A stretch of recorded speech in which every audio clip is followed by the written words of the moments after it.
Сәлем достар. Міне осындай Наполеон немесе медовый торттарыңыз өте дәмді әрі жұмсақ болу себебін білесіздер ме? Ол оның ортасына жағатын креміне байланысты болып келеді. Ал енді ол кремді қалай дайындаймыз?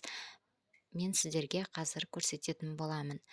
Бізге бір жұмыртқа, сүт, қант, кукурузный немесе картофельный крахмал, сары май және кілегей керек болады. Бір жұмыртқамызға қантымызды салып араластырамыз. Үстіне крахмалымызды салып араластырамыз.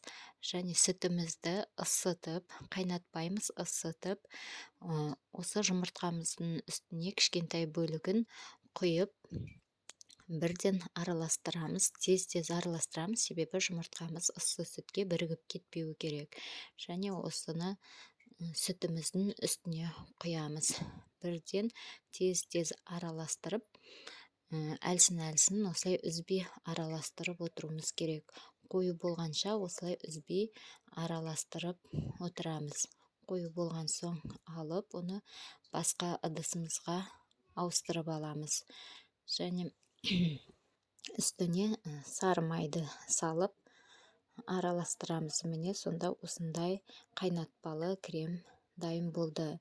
Енді оны суытамыз.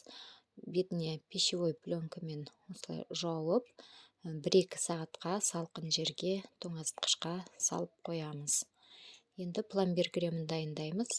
Ол үшін бізге 33% кілегей мен қант ұнтағын араластырып, осы қайнатпалы креміміздің үстіне араластырамыз. Міне сонда осындай қайнатпалы пломбир кремі дайын болды.